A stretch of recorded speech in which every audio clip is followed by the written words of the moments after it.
Two years ago, 2 years ago, my old friend Hans de Boer, who was a former chairman of VNO-NCW, the Corporation of the Dutch Entrepreneurs, invited us, a couple of investment companies, to join to an investment summit to Willemstad. And we were flabbergasted by the cultural aspects of the island, the openness of the people and the investment opportunities. Because instead of going home after a couple of days and back to normal business, our consortium, then with Hans de Boer, who passed away last year suddenly, but now we are the two of us, the two companies who left, decided to really try to invest in this beautiful island with big economical development opportunities as well as the urban development we normally do. So this was the background why we decided in a minute, well, let's do this. And I think Curaçao is a bit different from the other Caribbean islands, especially the Dutch, because of the culture and the history. From a historical trade point of view, it's a historical junction between the Latin and North Americas and the Caribbean and Europe. And you see that in every aspect of the economy, the culture, and the whole way Curaçao is being developed. So what we are trying to do is build a new location within the really historical city center, and I'll show you some of the pictures later on, to grow on the three most important economical pillars. And there's one, we cannot make the difference. Curaçao is really dependent on the second one, the oil fraction industry, which is a problem at the moment because the dependence on Venezuela and the corona at the moment, this is not going really well, and the government is looking at the new strategies. So what we are focusing on is financial services with incubator services, and we'll come back to that later, and tourism. And we really will try to make a difference from an economical development point of view, instead of I'm an entrepreneur, I'm build new cities, project development. But what we try to do is create this new foundation under the necessary economical development of the island. So our ambition is actually to create this impact, and it's based on 4 pillars.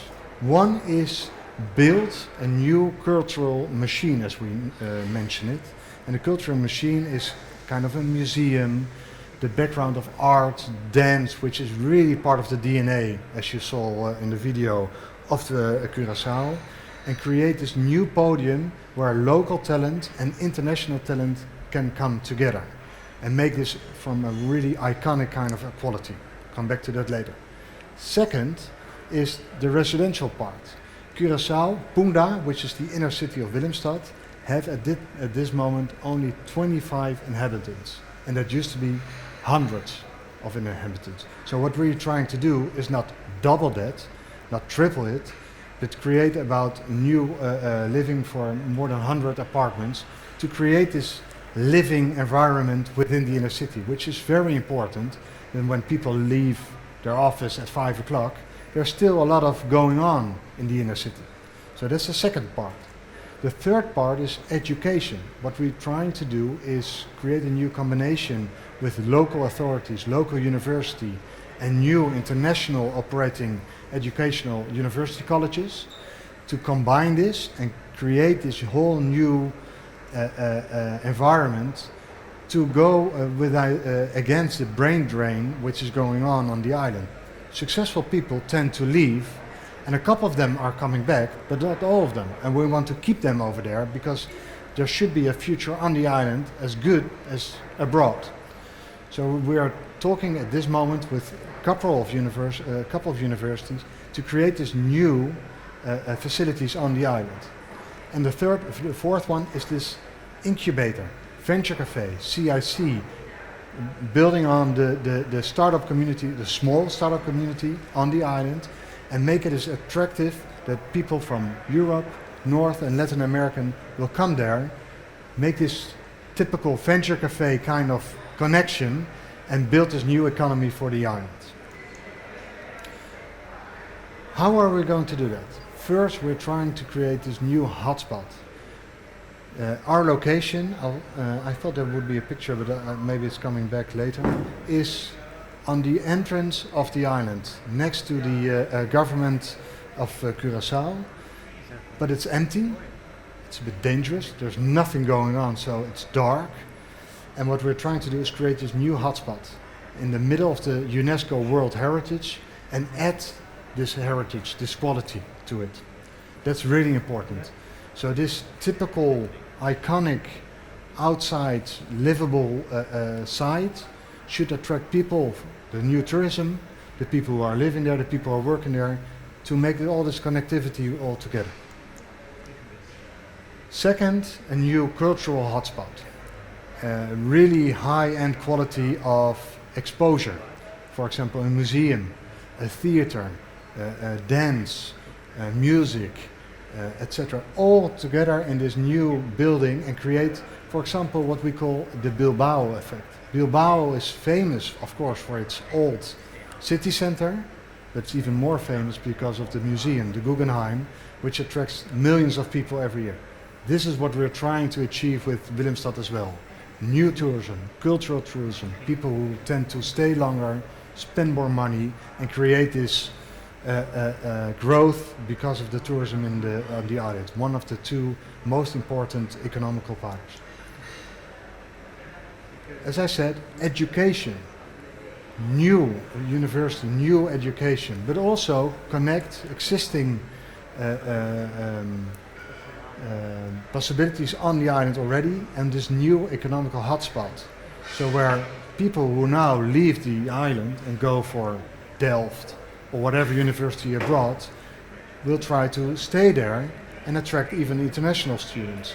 So this is the possibility to connect between education, residential, as I said, for the younger people, but also the incubator, where the connectivity between higher education, startup community will be as successful as we try to do, for example, as Leanne just showed in Miami, on a smaller scale, of course, and as we have been succeeded here in the Rotterdam area. So how we are going to do it is, have anybody ever been to the location in Punda?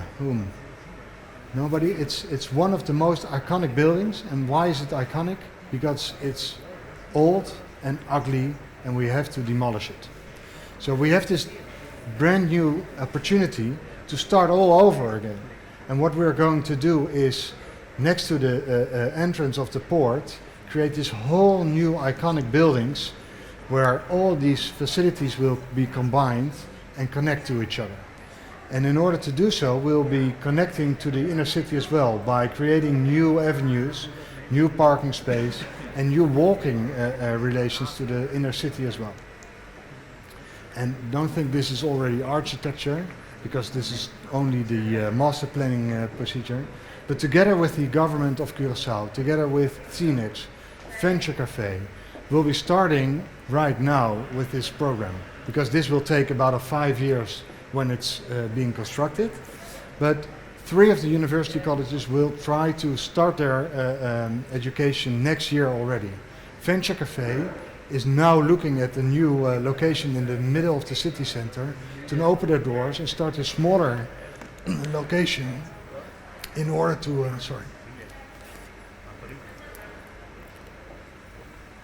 in order to create business as soon as possible, attract these new startup communities, and expand in the later years, so we can really make a bigger incubator in the next few years.